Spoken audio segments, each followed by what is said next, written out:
누군가가 쓴 글입니다. 내가 죽음으로써 세상에서 잊혀진다라는 것, 이것이야말로 진짜 두려운 것일 거다. 사람은 누구나 기억되기를 바라기 때문이다. 그렇기 때문에 저작물을 남기거나 혹은 권력이 있으면 건축물을 세우곤 한다. 가령 국내에 있을 때뿐 아니라 해외에 있는 여행지에 가보면 꼭 정해진 낙서가 있다. 누구누구 왔다감. 나는 살면서도 잊혀질 때가 있었는데 첫 번째로 군대에 갔을 때였다. 군대를 간다라는 거 슬프거나 두렵진 않았다. 어차피 한 번은 겪을 일이니까 라고 오히려 담담하게 생각했다. 하지만 내가 군대를 갔는데도 밖의 사회가 또 내가 있던 학교나 내가 알던 가족이나 지인들이 생각보다 너무나도 멀쩡하게 잘 지내고 있었다. 내가 없어도 너무나도 태평하고 잘 돌아가는 세상이라니 나는 2년 동안 세상에서 완전히 잊혀진 존재가 되었었다. 그래서 슬펐다. 비슷한 예로 취업 준비를 할 때도 마찬가지다. 나 없이도 내가 가고 싶은 회사는 잘만 돌아간다. 내가 스펙을 쌓기 위해서 세상과 담을 쌓아도 세상은 전혀 문제 없이 잘 굴러갔었다. 내가 없어도 회사가 잘 돌아가면 내가 정말 갈 수 있는 회사라는 게 있는 건가 두려웠다. 이분에 어떻게 보면 그냥 자기의 감상을 적어놓은 글 같지만 이 모든 사람들이 이런 상황에 빠진다면 힘들 거예요. 나 없어도 세상이 너무 잘 돌아가더라. 나 없어도 잊혀지더라. 그냥 내 가치와 내 존재가 그렇게 의미가 없었다. 그것을 느끼게 되는 순간만큼 마음 아픈 게 없죠. 어떤 분이 이런 고민을 올렸습니다. 같은 직장에 근무하시는 직원분 중에 한 사람이 최근에 심각한 질병으로 회사에 못 나오고 있는 상황입니다. 젊은 분인데 본인도 몰랐던 지병이 있었다라고 하네요. 생명에는 지장이 없지만 회복되시더라도 이전과 같이 회사 생활은 좀 어려울 것 같은 상황이라고 해서 당사자뿐 아니라 그 가족들에게는 엄청난 충격일 것 같습니다. 그 경제적인 부분도 염려가 되고요. 코로나 때문에 문병도 아직 못 간 상황인데 이런 상황이 믿겨지지가 않네요. 그런데 더 가슴 아픈 건 그분의 존재가 회사 내에서 서서히 잊혀지고 있다라는 것입니다. 내가 없어도 세상은 그대로가 어느 순간 나는 잊혀지는 존재가 된다. 나의 인생이 참 허무하게 느껴지는 거죠. 그러니까 모든 이들이 뭔가 기억에 남을 만한 나의 인생의 족적을 남기려고 하고 주목받는 인생을 살고자 애쓰는 거 아닌가 싶습니다. 잊혀지지 않으려고. 그런 면에서 오늘 본문을 보면 참 예수님은 세상 가운데 잊혀지기 쉬운 길을 택하신 것 같아요. 왜냐하면 주목받을 수 있는 일들은 모두 다 거부하시니까. 세상 가운데 이렇게 살면 이게 우리가 볼 때는 별로 탐탁치 않은 방식을 택하신다라는 말이 되기도 한다라는 거죠. 첫 번째 마귀가 이야기하는 건 돌을 떡으로 바꾸라는 거예요. 돌을 떡으로 바꿔서 사람들을 먹이고 인정받고 그래서 세상 가운데 환호받는 메시아가 될 수 있지 않느냐. 이거 어떻게 보면 혹하는 이야기죠. 또 이어서 두 번째 유혹은 5절에서 7절입니다. 마귀가 또 예수를 이끌고 올라가서 순식간에 천하만국을 보이며 이르되 이 모든 권위와 그 영광을 내가 너에게 주리라. 이것은 내가 넘겨준 것이므로 내가 원하는 자에게 주노라. 그러므로 네가 만일 나에게 절하면 다 네 것이 되리라. 이 세상의 권세를 주겠다라고 말을 하죠. 세상의 권세, 권력, 높은 자리 이 마다하는 사람이 있을까요? 세상 가운데 주목받을 수 있고 존경받을 수 있고 인정받을 수 있고 우리가 좋아하는 것들이죠. 다 지금 예수님이 하나같이 거부하시는 것들이 우리로서는 되게 좋아 보이는 것들이에요. 아니 돌을 떡으로 바꿔준다. 돌을 돈으로 바꿔준다. 우리 좋아하지 않겠습니까? 누군가 로또 번호를 미리 알려준다 그러면 얼마나 좋아하겠어요. 높은 자리에 출세시켜준다 그러면 그거 싫어할 사람이 어디 있겠습니까? 근데 그게 다 아니라는 거죠. 그게 하나님이 원하시는 길이 아니다. 그리고 이제 마지막으로 마귀가 한 번의 유혹을 더 던지죠. 9절에서 11절입니다. 또 이끌고 예루살렘으로 가서 성전 꼭대기에 세우고 이르되 네가 만일 하나님의 아들이거든 여기서 뛰어내리라. 기록되었을 때 하나님이 너를 위하여 그 사자들을 명하사 너를 지키게 하시리라 하였고 또한 그들이 손으로 너를 받들어 네 발이 돌에 부딪히지 않게 하시리라 하였느니라. 마지막의 유혹은 굉장히 강력합니다. 시편의 말씀을 인용해서 이렇게 이야기하는 거예요. 하나님이 네 아버지가 맞으면 네가 위험하고 네가 힘들 때 당연히 도와주고 구해주는 게 맞지 않겠냐. 그러니까 성전 꼭대기에서 뛰어내려봐. 위험하면 당연히 도와주겠지. 하나님이 네 아버지라면서. 이 마귀가 지금 유혹하고 있는 부분들이 굉장히 강력해요. 우리가 원하는 것들이기도 한 거죠. 우리가 바라는 하나님의 모습이 그런 거 아닙니까? 우리가 기도하고 막 하나님 앞에 열심히 예배하고 신앙생활 했을 때 어느 순간에 정말 높은 자리에 성공해서 인터뷰하면서 모두 다 하나님께 드리는 영광입니다. 제가 이 자리에 온 거 하나님께 영광 올립니다. 이런 것 좀 하고 싶지 않습니까? 근데 지금 세상의 높은 자리에 오는 거, 가는 거 아니라고 말씀하시고 그 당시 예수님 때 돌이 떡으로 바뀌면 사람들 얼마나 환호하고 좋았겠어요. 그리고 실질적으로 생각해 보세요. 그때 로마 황제가 그리고 이방인 왕 헤롯 일가가 권력을 휘두르고 사람들은 너무나도 먹고 살기가 힘들고 그래서 유랑하는 사람들도 많고 굶어 죽는 사람도 많은데 이거 얼마나 좋아요. 근사하잖아요. 명분도 좋고. 우리도 먹고 살기 힘든데 뭔가 이런 기적이 일어나면 좋지 않겠어요? 근데 다 아니라고 하시는 거예요. 게다가 마지막에 네가 성전에서 뛰어내리면 하나님이 천사를 시켜서 다 받쳐주실 거 아니냐. 하나님이 너 사랑하시는 아버지인데 너 위태로울 때 도와주시지 않겠냐? 네가 힘들 때 딱 도와주시는 게 바로 아버지이고 그게 아버지가 마땅히 해야 될 일 아니겠냐? 이렇게 얘기하고 있는 거죠. 근데 그것마저도 예수님이 거부하세요.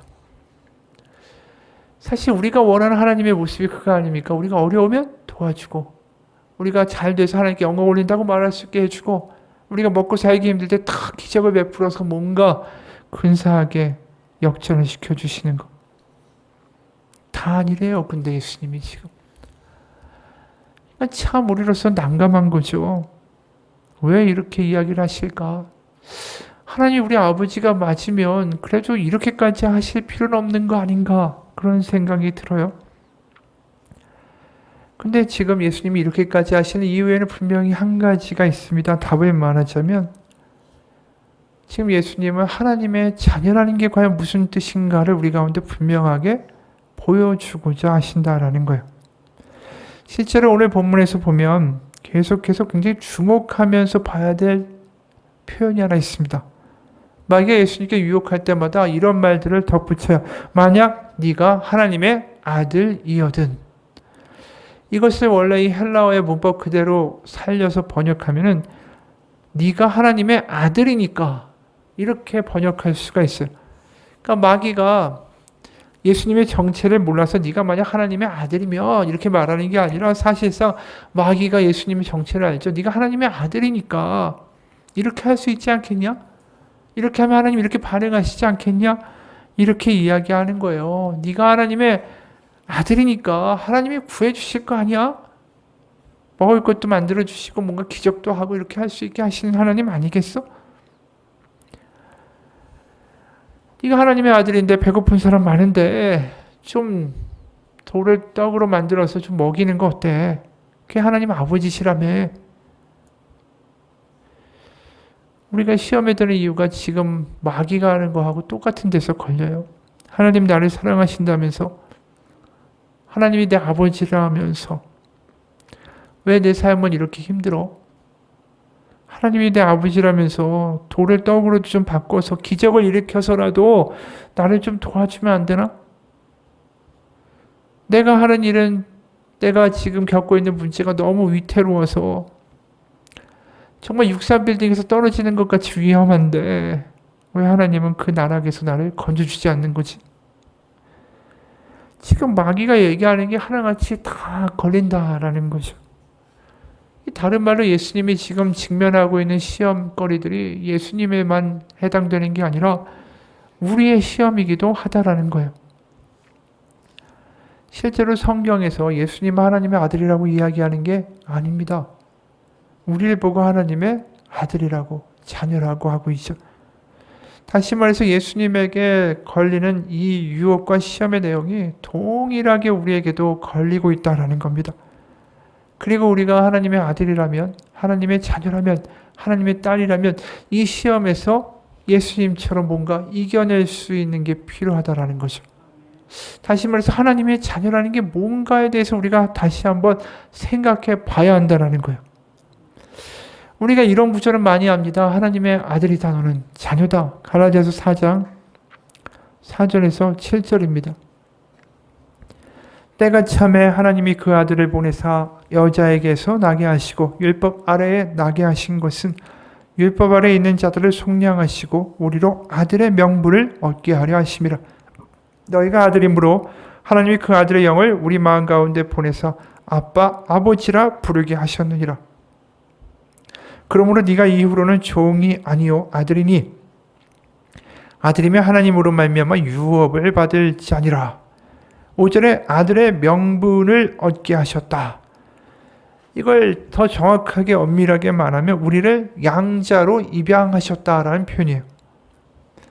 그러니까 전에 설교에서도 한번 이야기했는데 왜 하나님의 아들이라고만 굳이 우리의 정체성을 이야기하는가? 왜냐하면 그 로마 시대의 입양이라는 제도 때문에 그렇다라는 거죠.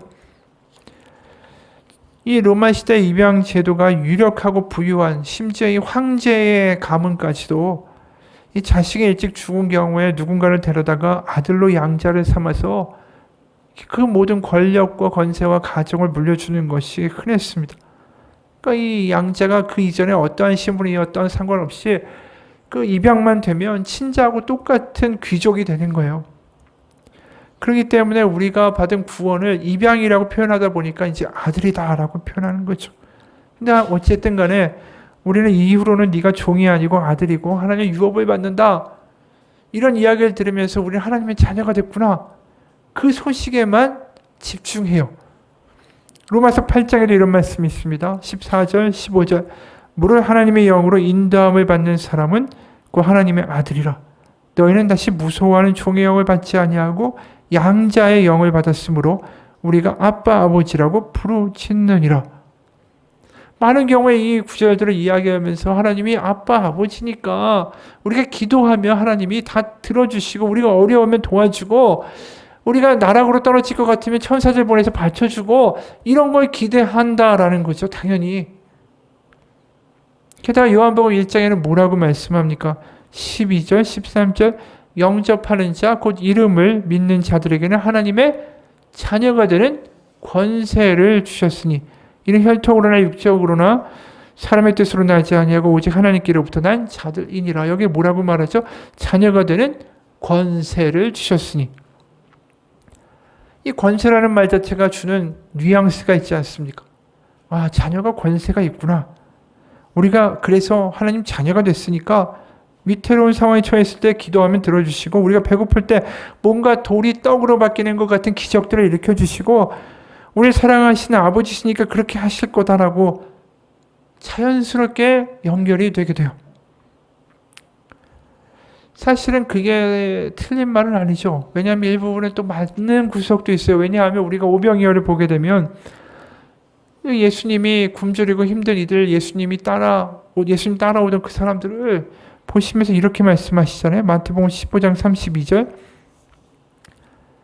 예수께서 제자들을 불러 이르시되 내가 무리를 불쌍히 여기노라. 그들이 나와 함께 있은지 이미 사흘임에 먹을 것이 없도다. 길에서 기신할까 하여 굶겨 보내지 못하겠노라. 그러면서 실제로 떡 5개와 물고기 2마리를 가지고 5,000명을 먹이시는 기적을 보이시죠. 이게 뭐 돌을 떡으로 바꾸는 기적과 뭐가 다르겠어요. 그렇게 해주셨어요. 근데 오늘은 아니라고 하시는 거죠. 다시 말해서 하나님의 아들 예수님이 오늘 이 마귀의 유혹에 대해서 말씀하시고자 하시는 핵심은 뭐냐 하면 우리가 가지고 있는 하나님의 자녀라는 것 자체가 무엇을 의미하는지에 대해서 다시 한번 생각해 보기를 우리 가운데 도전하신다라는 겁니다. 우리가 하나님의 아버지가 되신다라는 게 내가 원하는 것을 들어주는 도깨비 방망이가 생겼다라는 뜻은 아니다라는 거예요. 그러니까 오늘 마귀가 계속 예수님한테 유혹할 때, 시험을 걸고 있을 때 반복적으로 나오는 게 하나님의 아들이니까, 하나님의 자녀니까, 하나님의 딸이니까 이렇게 해주셔야 되는 거 아니냐. 이게 계속 따라오는 거예요. 하나님이 너를 사랑하는 분 맞으면 기적도 베푸시고 어려울 때 받쳐주시고 또 너를 좀 높은 자리에 서게 하셔서 하나님의 영광입니다. 이런 말도 하게 해주셔야 되는 거다. 이게 하나님의 자녀고 하나님의 아버지가 된다는 뜻 아니겠냐? 여러분 어떻게 생각하세요? 그게 우리가 생각하고 있는 하나님의 아버지가 되신다는 뜻, 우리가 하나님의 자녀가 된다는 뜻, 그거하고 일치하는 부분이 있지 않습니까? 그런 부분에서 굉장히 사실 오늘 이야기는 의미심장한 바가 있어요. 자녀가 됐으니까 우리는 구하면 다 들어주신다. 이게 맞나요? 우리가 아이를 키울 때 자식에 된 어떤 자녀된 권세라는 게 뭐 아무 데서나 땡깡을 부리고 자기가 원하는 장난감이 있으면 마트 바닥에 누워가지고 때를 써도 된다는 뜻입니까? 아니죠. 자녀가 된다는 게 언제까지 부모한테 나를 사랑한다면 이것저것 해달라고 쪼르기만 하는 게 자녀라는 것 아니다라는 거 알고 있지 않습니까?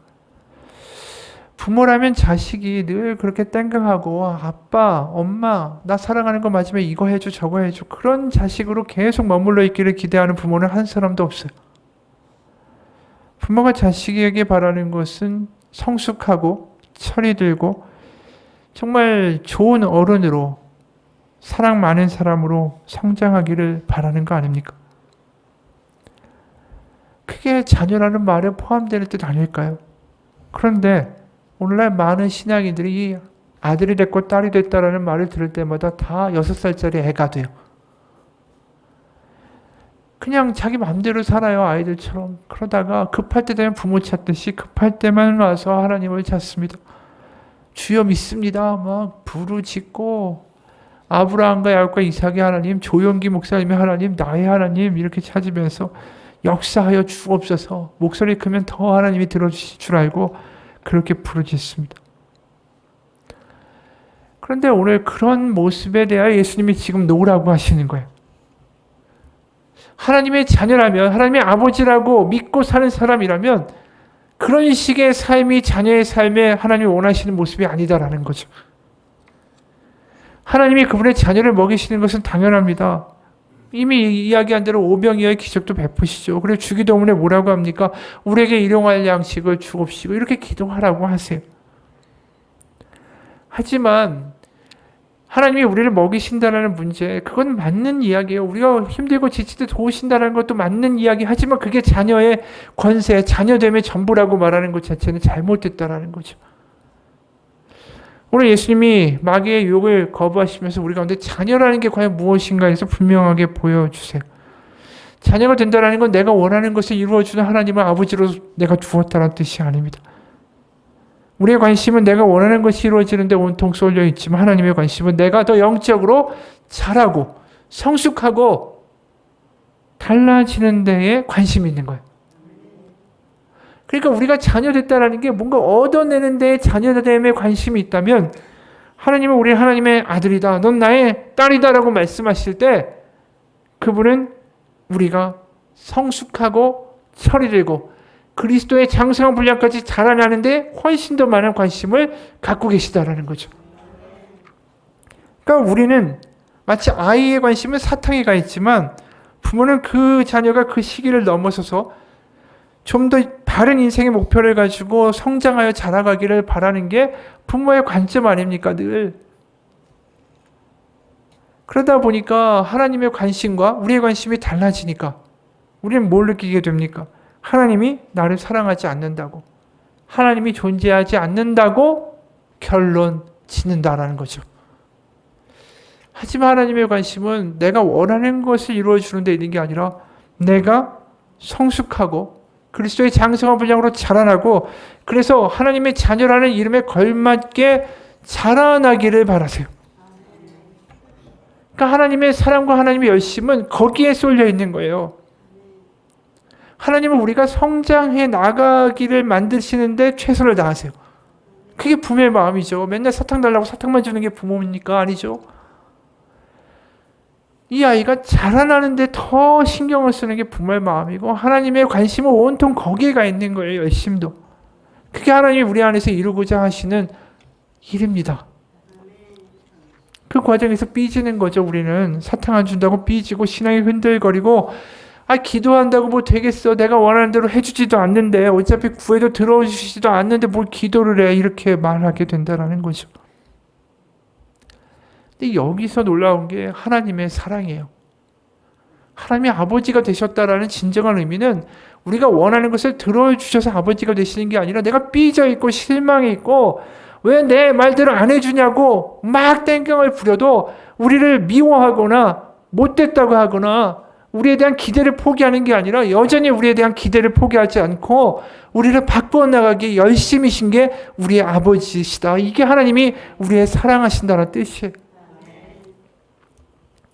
우리가 낙담해 있고 삐져 있고 사탕 안 준다고 내가 원하는 거 안 해준다고 화내고 욕해도 미워하지 않고 끝까지 그 곁에 머물러 주는 거, 그게 사랑이라는 거죠. 여러분, 계속해서 사탕만 달라는 아이한테, 아직까지 어린아이로 머물러 있는 우리한테 하나님은 어떻게 하셔서 우리를 바꿔나가기 원하실까요? 우리가 삐져 있고 실망해 있고 투덜거리고 기도해도 들어주지도 않는데, 그럴 때마다 하나님이 하시는 건 뭐냐 하면 더 사랑하시는 것 뿐이었어요. 생각해 보세요. 아이가 부모의 말을 좀 듣게 되고 철이 들고 깨닫게 되고 뭔가 다르게 말하고 다르게 행동하는 계기는 뭐냐 하면 부모의 마음을 알게 될 때예요. 우리가 부모의 마음을 가장 알게 될 때가 언제냐 하면 나도 아이를 낳고 키워보면서 이야, 이런 거였구나를 깨달을 때에 부모의 마음을 알게 되잖아요. 그때 철들었다는 거 아니겠어요? 그리고 부모가 나를 얼마나 사랑했는가 또 사랑하는가를 알게 될 때에 달라져요. 어떻게 달라집니까? 부모가 하는 말이 잔소리가 아니라 나를 사랑해서 진심으로 하는 말이구나 하면서 들려지기 시작하는 거죠. 그때까지 부모가 해야 될 일이 뭐예요? 계속 사랑해 주는 일이에요. 네가 이 길로 가도 네가 뭐라고 해도 네가 잘못해도 난 너를 포기하지 않고 난 너의 곁에 있을 거고 난 너를 사랑한다고. 넌 사랑받는 존재라고. 그걸 깨달을 때 아이는 변하는 거죠. 그게 누구죠? 탕자예요. 탕자가 어땠습니까? 개판이었죠. 아버지가 뭐라고 이야기하면 꼰대가 또 잔소리한다고 듣기 싫다고 너무 싫어 막 이러다가 결국은 어떻게 합니까? 재산이나 달라고 유산 달라고 한 다음에 어디로 갑니까? 아버지 꼴도 보기 싫으니까 그것도 먼 나라로 갔다라고 기록해요. 이방 먼 나라로. 그러고 가서 그가 어떤 고생을 합니까? 호랑방탕하게 살다가 결국 다 잃어버리죠. 그리고 나서 돼지의 우리에서 먹을 것이 없어서 연명하기도 힘들 때 그때 어떤 일이 벌어졌죠? 아버지 집으로 돌아가죠. 뻔뻔하게 갑니다. 그런데 그 아버지는 아들을 보면서 넌 이제 내 새끼 아니라고, 난 너 꼴 보기 싫다라고 이야기합니까? 아니죠. 도로 찾은 내 아들이라고 말합니다. 그게 아버지의 사랑이었고 아버지의 열심이었어요. 그래서 아들은 변화됩니다. 아무리 집에서 말한다고 해서 변화되지 않았던 아들이에요.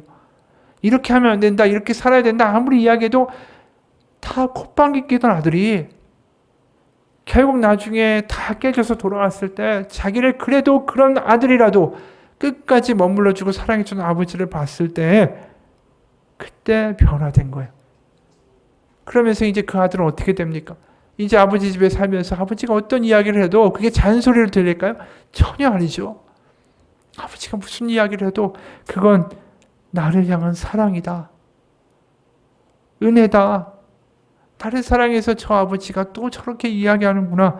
감동으로 들리게 되겠죠. 그걸 뭐라고 부른다고요? 그게 구원인 거예요. 그게 자녀가 되었다라는 뜻입니다. 우리는 거꾸로 알아요.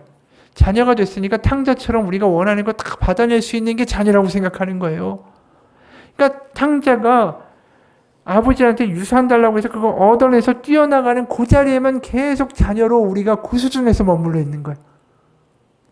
그러니까 계속 뭐 받아내려고 하고 하나님이 뭐 하라고 하면 율법이라고 그거 시키는 하나님의 말씀에 대해서 또 듣고 한 길 흐르고 내 마음에 와닿지도 않고 하나님이 이렇게 살라고 해도 전혀 나하고 상관없는 것 같이 살고 내가 원하는 것만 받아 먹으려고 하고 딱 탕자가 집에서 뛰어나가기 전까지의 자녀의 모습으로 산다라는 거죠.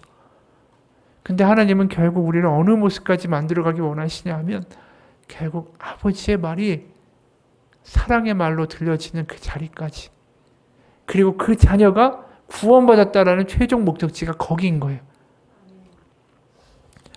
여러분, 구원이라는 건 그래서 하나님의 끈질긴 사랑과 오래 참으심과 인내로 만들어지는 겁니다. 그래서 출애굽한 백성들이 얼마나 엉망이에요. 자신들이 원하는 것만 달라고 하죠. 내가 원하는 거 메추라기 먹고 싶어요. 뭐 하고 싶어요. 계속 그런 하나님만 되라고 이야기해요. 3살짜리 6살짜리 애들처럼. 그런 그들에게 오래 참고 견디고 사랑하고 끝까지 버텨주신 게 하나님의 모습이었어요. 그리고 그들은 가나안에 들어가게 되죠. 가나안에 들어간 사람들이 결국 그 광야가 결국 뭐였죠? 성장의 기간이었어요. 성숙의 기간이었어요. 자녀가 되는 게 뭔지, 드디어 아버지가 들려지는 게 뭔지 그걸 경험하게 되는 그 시간들이 결국 자녀됨의 과정들이 결국 광야였다라는 거죠. 여러분, 하나님의 사랑은 다른 데 있는 게 아닙니다. 내가 원하지 않는 모습으로 하나님이 나오고 내가 하나님 없다라고 화내고 하나님 왜 이거 안 해주냐고 그래서 삐져있고 낙담해 있다 할지라도 우리를 포기하지 아니하시는 게 하나님의 사랑이에요. 그 사랑을 가지고 내가 원하는 거 해달라고 요구하는 게 아니라 그 사랑을 오해하고 있는 거죠. 새벽 기도에도 한 말씀 예화이지만 이 이야기가 있어요. 1965년, 1966년에 6명의 소년, 약 13살에서 16세의 소년들이 고국인 통가를 떠나서 가출을 시도했다. 그들은 배를 훔쳐서 800km 떨어진 섬 피지를 향해 떠났다. 그들은 식량 자루와 작은 가스버너를 가지고 있었지만 지도나 나침반은 없었다.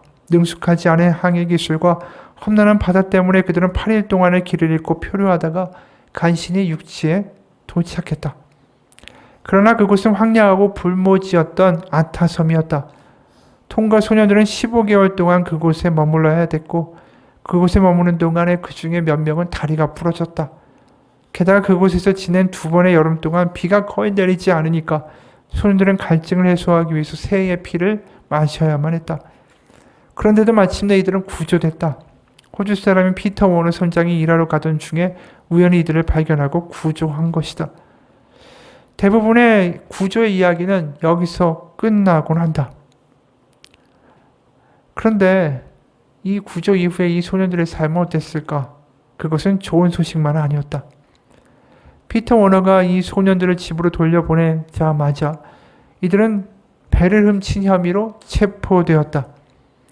워너는 이들을 불쌍히 여겨서 보트 소유주에게 $200를 지불하고 아이들을 풀어주었다.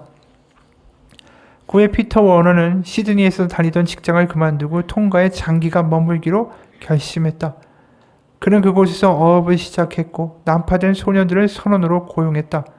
워너는 멘토가 되어 그 가운데 그 아이들과 함께 평생 친구로 지냈다.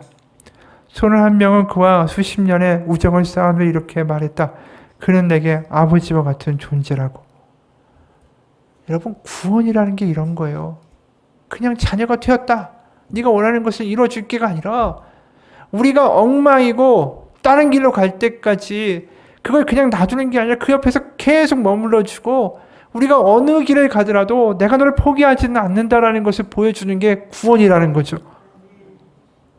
이 소녀들이 변화된 게 피터 워너의 헌신적인 사랑, 포기하지 않는 그 사랑이 있었다라는 거죠. 그것 때문에 변화된 거고 그것 때문에 구원받은 거예요. 하나님의 구원이라는 게 우리가 예수 천당 불신 지옥으로 한 번에 이루어지는 게 아니라 하나님의 구원은 우리가 자녀가 되어서 그 자녀로서 하나님의 사랑 안에 거하고 하나님의 마음을 알고 변화되는 그 자리까지 이끌어 가시는 게 구원이에요. 그냥 우리가 사형리 따라하고 예수님 믿었고 교회 나왔으니까 나는 구원받았어. 이제부터 내 마음대로 살래. 이게 하나님이 원하시는 구원이 아니라는 거죠. 우리가 정말로 하나님의 자녀가 되어가는 데는 하나님의 신실하신 사랑과 변치 않는 오래 참으심이 우리를 그렇게 변화되게 만들어가는 거고 그게 구원이고 그게 복음이라는 거예요. 여러분, 우리가 하나님의 사랑을 정말로 알 때까지 하나님은 계속해서 참고 계세요. 우리가 철들고 변화될 때까지 하나님은 그분의 사랑을 우리 가운데 쏟아 붓고 계십니다. 그게 예수 그리스도의 십자가의 모습에서도 드러나요. 누가복음 23장을 보면 34절부터 37절을 보면 이런 말씀이 나옵니다. 이에 예수께서 이르시되 아버지 저들을 사하여 주옵소서 자기들이 하는 것을 알지 못함이니이다 하시더라. 그들이 그의 옷을 나누어 제비 뽑을세 백성은 서서 구경하는데 관리들은 비웃어 이르되 저가 남을 구원하였으니 만일 하나님이 택하신 자 그리스도이면 자신도 구원할지어다 하고 군인들도 희롱하면서 나와 신 포도주를 주며 이르되 네가 만일 유대인의 왕이면 네가 너를 구원하라 하더라. 예수님을 끔찍하게 조롱하죠. 비웃습니다. 백성도 로마 군인들도. 그럴 때 예수님이 뭐라고 하십니까? 아버지 저들을 사하여 주옵소서 자기들이 하는 짓을 알지 못합니다. 그런데 이들이 자신들이 하는 짓을 몰랐을까요? 너무 잘 알죠. 예수님 죄 없다라는 거 이 사람들이 몰랐습니까? 다 알았죠. 그리고 자신들의 이해를 버리는 이유가 예수님이 인기를 얻고 자신들이 가지고 있는 권력을 빼앗아 갈까봐 그것 때문에 시기심으로 하고 있다는 거 본인들도 다 알고 있었어요. 그럼 도대체 이 사람들이 뭘 모른다라고 하시는 걸까요? 예수님을 못 박아 죽게 한 이 사람들이 모르고 있었던 게 뭘까요? 그건 예수님을 못 박은 사람들이 몰랐던 것 그 한 가지는 자기들이 얼마나 사랑받고 있다는 걸 몰랐다라는 겁니다. 그들 하나님이 자신을 얼마나 사랑하시는지를 몰랐어요. 그러니까 예수님이 저들의 죄를 사하여 달라고 저들이 알지 못한다고 하는 것은 그들이 사랑을 알지 못한다는 거죠. 어느 분의 경험담이에요? 어느 신부님이 받은 편지예요. 내가 내게 보낸 편지에서 그녀는 자신이 40살이 될 때까지는 정말로 죄를 지어본 적이 없다라는 말로 시작했습니다. 그녀의 말을 옮겨보죠. 저는 끔찍한 가정에서 사랑받지 못하고 학대받는 아이로 자랐습니다. 이후에 냉수적이고 자살 충동에 사로잡힌 사람이 돼서 매사에 제멋대로 행동했죠. 상처를 받지 않기 위해서 남들에게 상처를 줬고 살인을 제외한 모든 계명을 다 어겼습니다. 당시 제가 잘못된 행동을 하고 있다는 걸 알긴 했지만 그래도 제가 죄를 지었다라고는 생각하지 않았습니다. 왜 그랬냐고요? 죄는 사랑에 대한 배반인데 제가 아는 한 아무도 저를 사랑해 주지 않았기 때문입니다. 지금 와서 생각해 보니까 하나님은 저를 사랑해 주셨는데 당시에는 제가 그것을 알거나 믿을 방법이 없었죠. 저는 살아남기 위해서 해야 하는 일들을 당연히 하면서 살았을 뿐입니다. 그러다 40살 생일이 지난 어느 날 기적이 일어났죠. 저는 사랑에 빠졌고 그 상대도 저를 사랑하게 됐습니다. 난생 처음으로 제가 사랑을 경험한 거죠. 지금은 누군가의 사랑을 받고 있기 때문에 죄 짓는다라는 게 어떤 의미인지를 너무 잘 압니다. 바로 죄를 짓는다라는 것은 사랑해주는 사람의 마음을 찢어버리는 것이다라는 것을요. 제가 잘못된 행동을 한다면 지금 그 사랑을 배반하는 것입니다. 그래서 죄인 거죠. 사랑을 배반하려면 먼저 사랑받아야만 합니다. 제가 사랑을 애초에 알지 못했고 하나님의 사랑을 느낄 방법이 없었을 때는 배반할 대상, 죄를 짓는다라는 것도 몰랐죠. 적어도 제가 아는 바 그랬습니다. 그래서 제가 잘못된 행동을 많이 했지만 나이 40살까지는 죄를 짓지 않았다라고 말하는 이유입니다. 여러분, 이 이야기가 좀 어려울 수 있지만 무슨 생각이 드세요? 사랑을 받아야 하나님이 어떻게 우리를 사랑하시는지 알아야 내가 얼마나 허물이 많은 사람이구나 아버지의 마음을 알아야 아버지의 마음을 내가 얼마나 아프게 하고 살고 있구나라는 걸 알 수 있게 된다는 거예요. 자녀는 그런 거예요. 구원은 그런 거예요. 탕자가 그런 거예요. 여러분, 자녀가 됐다는 건 내 소원을 들어주는 도깨비 엉망이가 생긴 게 아닙니다. 내가 아무리 엉망이다 할지라도 그래도 나를 참아주고 속상해하는 하나님 아버지가 나에게 생겼다라는 게 내가 자녀 되었다는 뜻이에요. 그래서 우리가 구원을 경험한다는 건 다른 게 아니에요. 나 수준에 넘치는, 나 같은 존재를 정말 그렇게까지 생각하시는 넘치는 사랑을 받았다라는 거, 그 감격을 가지고 살아가는 거, 그렇게 다르게 살 수밖에 없는 거, 그게 구원이고 그게 복음이라는 거죠. 그래서 정말로 구원받았다면 우리의 행동이 달라질 수밖에 없어요. 왜요? 아버지의 사랑을 아니까. 내가 이렇게 하면 그분의 마음을 아프게 할 걸 아니까 그걸 안 하려고 하는 거죠. 그래서 죄를 안 짓는 거지, 하지 말라고 해서 죄를 안 짓는 게 아니라는 거예요. 하나님은 그런 자녀, 성숙한 자녀, 그분의 마음을 헤아릴 수 있는 자녀의 자리까지 우리를 참고 또 참고 견디시는 거죠. 여러분, 우리가 하나님 앞에서 좀 다른 기도를 해볼 수는 없을까요? 오늘 이 세 가지의 유혹과 같은 이야기들, 하나님 기적을 베풀어 주시고, 하나님의 아버지가 맞으면 내가 떨어질 때 받쳐주시고, 하나님 어려운 일들 가운데 좀 성공도 주시고, 이게 아니라 하나님 제가 얼마나 하나님의 마음을 아프게 했는지, 하나님 얼마나 제가 엉망으로 살았는지, 그러면서 아직도 3살짜리 믿음, 6살짜리 같은 모습으로 하나님 아버지께 땡깡만 부리며 살았는지, 하나님 제가 이제 저를 기다리시고 저를 사랑하시고 저를 포기하지 아니하시는 아버지의 마음을 알기를 원합니다. 이 기도가 우리 가운데 있기를 원합니다. 여러분, 그 마음을 알면 완전히 달라져요. 다르게 살 수밖에 없고요. 내 삶의 때로는 어려움이 있고 내 삶이 내 뜻대로 되지 않는다 할지라도 그래도 하나님이 지금도 나를 지키시고 바라보고 계시고, 내가 엉망일 때도 나를 떠나지 않으시던 하나님이 지금도 내 곁에서 나를 바라보고 계시겠구나. 그게 느껴지면 다르게 살아가게 됩니다. 그래서 에베소 3장에서 에베소 교회를 향한 바울의 기도가 이거 아닙니까? 너무 많이 이야기한 이야기죠. 14절에서 19절.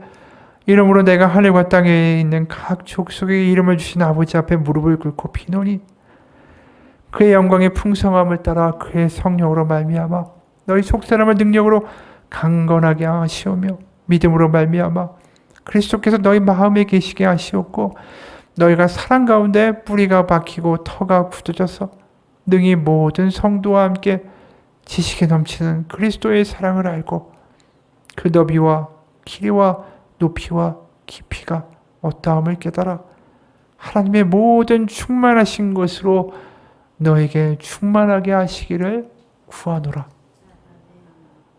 이 기도를 한마디로 줄이면 6살짜리 아이가 아니라 이제 정말 성숙한 자녀로 하나님의 자녀가 뭐가 된 이 무엇을 의미하는지, 하나님의 마음이 어떤지를 깨닫는 자녀가 되게 해달라고 기도하고 있는 것이다 라는 겁니다. 여러분, 하나님의 자녀가 됐다라는 거, 그거 우리가 아버지의 마음을 아는 철든 자식이 되었다라는 것이죠. 그래서 율법과 반대입니다. 율법은 이렇게 지켜야만 네가 자녀될 자격이 있다라고 말하지만, 그래서 너 그거 못 지키면 내 집에서 살 수 없어라고 쫓아내는 무서운 아버지 같은 모습이 하나님이라고 말하지만, 복음은 그게 아니라는 거죠. 네가 어떠한 모습이든 간에 네가 엉망이었을 때도 내가 너를 자녀 삼았고 나는 너를 포기하지 않고 결국 나의 사랑이 너를 다르게 살아갈 수밖에 없도록 만들어내고 말 것이다 라고 말하는 게 복음이라는 거예요. 그래서 주기도문 보면 우리가 하늘에 계신 우리 아버지 이렇게 기도하죠. 그 얘기는 뭡니까? 거꾸로 자녀로서 기도한다라는 거 아니겠어요? 하나님의 아들로 하나님의 딸로 하나님 아버지라고 부릅니다. 하늘에 계신. 그럼 자식이 무슨 간구를 하는지 한번 들어볼까요? 아버지 이름을 거룩하게 하시며 아버지의 나라가 오게 하시며 아버지의 뜻이 하늘에서와 같이 땅에서도 이루어지게 하소서. 이게 자식의 기도래요. 근데 우리 이런 기도 잘 하지 않지 않습니까? 이 자녀는 도대체 무슨 기도를 하고 있는 걸까요? 자신의 뜻, 자신의 소원, 자신이 원하는 대로 하나님이 움직여 주기를 기도하는 게 아니라 아버지의 선한 뜻이 이루어지기를 기도해요. 놀라운 기도 아닙니까? 하나님의 사랑과 하나님의 선하심이 너무 믿어지기에 그 사랑이 어떠한 것인지를 알기 때문에 그분이 어떠한 분인 걸 알기 때문에 하나님의 뜻이 이루어지면 그게 나뿐 아니라 모든 이에게 최고의 길이 될 거라는 것을 믿는 거죠. 철든 자식의 기도가 주기도문의 기도였던 거예요. 그래도 기도합니다. 오늘 우리에게 일용할 양식을 주시고 기도하죠. 그런데 아까 말했듯이 순서가 중요한 거예요. 우리는 이게 먼저 가죠. 하늘에 계신 우리 아버지 나한테 이것도 주시고 이것도 해주시고 그게 아니죠. 지금 순서가 뭐예요? 마치 자식이 아버지 얼굴 보자마자 돈 줘요! 이런 게 아니잖아요. 지금 먼저 아버지의 뜻이 땅에서도 이루어지게 하시고 그리고 아버지의 제 양식도 하나님 허락해 달라고. 뭔가 성숙하고 철든 사람의 말투 같지 않습니까? 그리고 이어서 나오는 기도도 마찬가지예요. 우리가 우리에게 잘못한 사람을 용서해 준 것 같이 우리의 죄를 용서해 주시고. 부모의 입장에서 가장 속상한 게 뭘까요? 자식들끼리 지지고 볶고 싸우는 겁니다. 지금 그 기도한다는 게 뭐예요? 하나님의 마음을 아는 거죠. 주기도문이라는 게 우리가 마치 그냥 주문처럼 주주주 외우지만 이 기도는 사실 철든 자식의 기도였다라는 거죠. 그리고 그런 기도를 할 수 있는 우리가 되기를 하나님은 지금도 여전히 기다리고 계시다라는 거예요. 여러분, 우리가 하나님의 자녀가 되었다라는 것은 그렇게 끈끈하게 만들어지는 거예요. 하나님의 사랑이, 하나님의 마음이 절절하게 느껴지는 그 끈끈한 관계까지 우리를 인도해 가시고 그게 하나님의 자녀 된 거예요. 무슨 도깨비 방망이 하나 생긴 게 하나님의 자녀가 아니라 그냥 예수천당 불신지옥이 아니라 사형이 단순하게 내가 예스했다고 해서 내가 하루아침에 하나님의 자녀가 됩니까? 아니죠. 우리가 생각해도 자녀라면 뭐가 해야 돼요? 끈끈한 게 있어야죠. 사랑의 관계가 있어야죠. 부모의 마음을 알고 부모는 아이의 마음을 알 수 있는 그런 관계가 자녀라고 부를 수 있는 거 아니겠어요? 그렇게 그게 구원이라는 거예요. 그게 구원의 목적이라는 거고 그게 구원의 종착점이에요. 근데 사람들은 전혀 그거에 관심이 없죠. 그러니까 오늘날 교회가 욕을 먹는 거예요. 정말 우리가 하나님의 자녀라면, 정말 자녀가 됐다면 교회는 당연히 세상의 빛과 소금이 될 수밖에 없습니다. 그리고 우리의 가족은 변화될 수밖에 없습니다. 오늘 본문에서 예수님이 돌을 떡으로 만들라는 마귀의 유혹에 대해서 어떻게 얘기하시냐면 신명기 8장 3절이에요. 사람이 떡으로만 살 것이 아니오 하나님의 입으로부터 나오는 모든 말씀으로 살 것이라. 이게 자녀가 살아가는 방식이에요. 자녀는 말씀으로 산다라는 거 이게 무슨 이야기일까요? 마치 이제 아버지 집으로 돌아온 탕자의 이야기 아닐까요? 나한테 더 이상 돈이나 유산 따위는 의미가 없습니다. 이제 아버지가 하는 말이 나에게는 감격이고 나에겐 사랑이고 나에겐 은혜일 뿐입니다. 아버지의 음성과 아버지의 말, 아버지의 얼굴 볼 때마다 나는 눈물밖에 나지 않습니다. 이 이야기가 이거죠. 떡으로 살 게 아니라 아버지의 입에서 나오는 말씀으로 살겠습니다. 돌아온 탕자의 고백이었던 거예요. 또 세상에 권세를 주겠다. 나한테 절해라. 신명기 6장 13절로 말씀하세요. 주 너의 하나님께 경배하고 다만 그를 섬기라 하였느니라. 당연하죠. 탕자가 아버지 앞에 이제 엎드려지고 고꾸라진 이유가 뭡니까? 아버지의 사랑 때문이죠. 그 사랑 앞에 나는 무릎 꿇을 수밖에 없다라는 거예요. 다른 게 중요한 게 아니라는 거죠. 나는 그 아버지의 사랑에 경배하고 무릎 꿇고 그 사랑 앞에 항복했다라고. 그리고 마지막으로 성전에서 뛰어내리면 천사시켜서 받쳐주실 것이다. 그랬더니 뭐라고 하십니까? 주 너의 하나님을 시험하지 말라.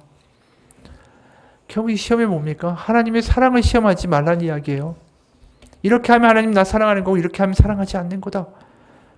나를 받쳐주는가 안 받쳐주는가 이거 가지고 하나님의 사랑을 테스트하는 짓을 하지 말라는 거죠. 왜요? 하나님은 이미 나를 자녀 삼으셨고 그 사랑을 포기하지 않는 분이니까. 이게 자녀예요. 아버지의 사랑을 알고 아버지의 마음을 알고 아버지의 마음이 내 마음이 되니까 다르게 반응할 수 있는 이 성숙한 자녀의 모습을 예수님은 지금 보여주고 계신다라는 거죠. 우리가 하나님의 사랑에 대해서 더 알아갔으면 좋겠어요. 그 사랑이 나를 내가 원하는 걸 들어주는 사랑이 아니라 나를 좀 더 성숙하고 복되고 아름다운 사람으로 만들고자 하시는 진지한 사랑이라는 것도 깨달았으면 좋겠어요. 우리가 수요일날 요셉의 이야기를 봤을 때 요셉이 15년 동안의 옥살이와 노예살이를 하면서 만들어낸 고백이 뭡니까? 하나님이 정하셨고 하나님이 하십니다. 그분은, 그 요셉은 하나님의 사랑과 하나님의 끈질긴 그 인내와 함께 하심을 알아요.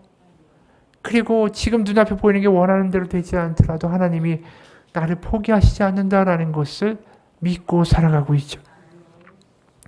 우리에게도 예수 그리스도의 십자가가 있지 않습니까? 내가 너를 포기하지 않는다는 하나님의 맹세 아니에요? 그걸 보고도 여전히 나 사랑하는 거 맞냐고 계속 하나님을 시험하고 테스트하는 6살짜리와 같은 믿음으로 살지 않았으면 좋겠어요. 오늘 우리가 기도회 가운데 기도할 때 하나님 앞에 도대체 하나님이, 예수님이 내 옆에 계시다면 나는 무슨 말을 하겠습니까? 생각해 보세요. 또 예수님 내가 원하는 거 왜 안 해줘요? 이런 이야기가 나올까요? 예수님 앞에서 우리는 무슨 이야기를 하겠습니까? 하나님의 사랑을, 아버지의 마음을 내가 몰랐다고밖에 말할 수 없지 않을까요? 우리의 기도가 변하고 그것이 하나님의 마음이 우리 가운데 임하면 우리는 변화될 수밖에 없습니다. 사랑이 느껴지면 변화됩니다. 하나님은 다 하셨어요. 그 아들까지 보내면서 모든 걸 참아내고 모든 걸 사랑하고 끝까지 우리를 포기하지 않겠다는 하나님의 모든 맹세를 보여주셨습니다. 그런데도 사람들은 아직도 너무 안타까운 수준에 머물러 있어요. 한 아이가 자전거를 가지고 싶어서 매일 기도를 했대요. 근데 하나님이 응답을 안 하시는 거예요. 교회 가서 목사님한테 막 불만을 터뜨렸어요. 그러니까 목사님이 이렇게 이야기하셨어요. 기도는 그런 방식으로 작동하는 게 아니야. 그래서 아이가 도대체 그럼 기도는 어떤 방식으로 작동할까? 교회에서 계속 지내면서 사람들이 어떻게 기도하는지 잘 관찰했대요. 그러면서 깨달았어요. 아, 기도가 이렇게 작동하는구나. 그래서 아이가 어떻게 했는지 아세요? 아이는 자전거를 훔친 다음에 자신을 용서해달라고 하나님께 기도했다라는 거예요. 이게 우리가 하는 방식이에요. 성숙해지기보다는 내가 원하는 것을 어떻게든 얻어내는 걸 더 원한다라는 거죠. 하나님의 자녀라는 걸 이런 데 쓰고 있어요. 내가 원하는 대로 하고 내가 원하는 거 하기 위해서 거짓말했고 내가 원하는 대로 하기 위해서 누구 속였다고 한 다음에 하나님 용서해달라고 하는 거죠. 그런 자녀를 보는 아버지의 마음이 어떨까요? 하나님이 우리를 어떻게 사랑하셨고 지금도 우리를 어떻게 사랑하시는지를 하나도 모르는 거예요. 그래서 로마서 8장에 보면 우리가 아까 이 구절을 읽었죠. 15절 너희는 다시 무소하는 종의 영을 받지 아니하고 양자의 영을 받았으므로 우리가 아빠 아버지라고 부르짖느니라. 교회에서 이 구절은 참 많이 이야기를 합니다. 그래 우리 자녀 됐다라고 기도하자고. 근데 그 다음 구절은 잘 말하지 않아요. 16, 17절 성령이 친히 우리 영과 더불어 우리가 하나님의 자녀인 것을 증언하시나니 자녀이면 또한 상속자 곧 하나님의 상속자요 그리스도와 함께한 상속자니 우리가 그와 함께 영광을 받기 위하여 고난도 함께 받아야 할 것이니라. 자녀인데 고난을 받아야 된다. 이 이야기는 싹 다 빼먹습니다. 싫으니까. 여러분, 자녀라는 게 뭘까요? 우리의 삶 속에서 무슨 일이 일어난다 할지라도 그분의 마음을 헤아릴 줄 아는 자가 되는 게 진짜 자녀가 된다라는 겁니다. 그게 하나님이 원하시는 자녀의 모습이고 철든 모습이에요. 한 이야기로 오늘 설교 마칩니다. 전에도 한번 한 이야기인데 황성주 박사라는 분의 간증이에요. 내가 암 환자에 대한 통합의학적 면역요법을 처음으로 시작할 때였다. 그때 최 집사님이라는 잊을 수 없는 암 환자가 있었다. 위암이 재발되어 뼈만 앙상한 데다가 복수까지 차서 그녀의 처참함은 말도 아니었다. 안타까운 마음에 기도조차 나오지 않을 정도였다. 그 최 집사님이 마지막 소원이 있다라고 말했다. 당시 내가 출석하던 온누리교회에서 예배를 드리고 하영주 목사님의 기도를 한번 받고 싶다라는 것이었다. 2부 예배를 드리고 나서 미리 부탁을 드린 대로 목사님께 기도받기 위해 목사님 방으로 올라갔다. 목사님은 일단 누우라고 했다. 그리고 복수가 가득 찬 배 위에 손을 얹고 기도할 자세를 취하셨다. 그런데 갑자기 목사님 입술에서 찬송이 터져 나왔다. 찬양하라 내 영혼아, 찬양하라 내 영혼아, 내 속에 있는 것들아 다 찬양하라. 감사하라 내 영혼아, 감사하라 내 영혼아, 내 속에 있는 것들아 다 찬양하라. 기뻐하라 내 영혼아, 기뻐하라 내 영혼아. 목사님과 목사님의 비서 나의 아내, 최 집사님과 최 집사님의 남편, 이렇게 6명의 눈에서는 어느새 감사의 눈물이 흐르고 있었다. 그것은 기적 그 자체였다. 암에서 낫는 것만이 기적이 아니다. 더 놀라운 기적, 기적 중의 기적은 그 절박한 상황에 주님께 감사할 수 있었고 주님께 찬양할 수 있었다라는 것이다. 최 집사님은 결국 천국으로 가셨지만 나는 지금도 그때 하나님의 위로를 잊을 수가 없다. 여러분, 이게 자녀의 모습 아닐까요? 암에서 고쳐주지 않는다고 하나님은 필요 없다고 하나님 아버지 맞냐고 그러는 게 아니라 그 상황에서 하나님을 찬양하고 감사하라 내 영혼아, 찬양하라 내 영혼아, 기뻐하라 내 영혼아. 이것이 하나님의 자녀의 모습입니다. 여러분, 우리가 고백하기 원합니다. 어떤 상황에도 하나님은 나를 포기하지 아니하시는 나의 아버지시라고.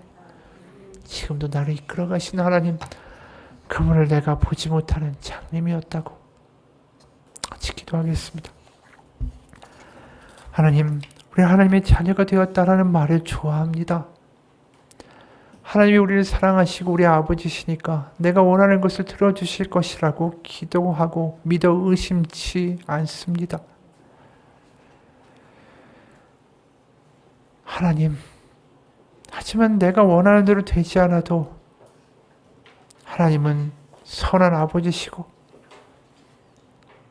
나의 삶을 이끌어가기 원하시는 분이다라는 성숙한 자녀의 기도를 하지 못했음을 이 시간 아버지 앞에 고백합니다. 나의 욕심이 무너지고 나의 땡깡과 나의 삐진 마음이 무너지고 더 이상 화를 내는 어린아이와 같은 내 모습이 사라졌을 때 그곳에서 지금도 속상해하며 나를 바라보시는 하나님 아버지가 보이기 시작합니다. 그 아버지께 내가 무슨 말을 할 수 있을까요? 지금도 어려운 삶을 살고 있고 때론 내가 원하는 대로 되지 않는 인생 길이기도 합니다. 하지만 아버지, 전 하나님의 아들이고 하나님의 딸입니다.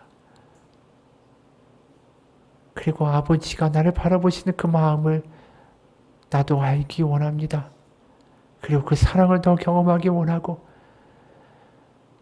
그 크신 바다와 같은 사랑 가운데 오늘도 다르게 살아갈 수 있는 나의 인생이 되기를 간구합니다.